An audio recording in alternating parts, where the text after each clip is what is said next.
आई, घे, मार. आणि राग शांत होईपर्यंत थांबू नको.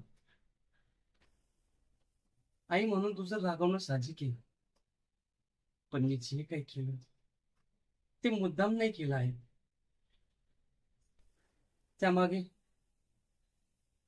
खूप मोठं कारण आहे.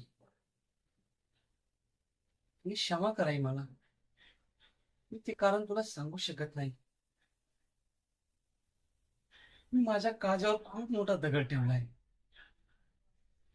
तू समजून घे. पण जर तुला वाटत असेल की मी चुकलो, तर घे, मार मला. तोपर्यंत मार जोपर्यंत तुझा साग शांत होत नाही. शपथ घेऊन सांगतो, जागेवरून हलणार सुद्धा नाही. त्यावेळेची परिस्थिती तशी होती आई, की मला ते करावं लागलं. पण विश्वास ठेव, तुझा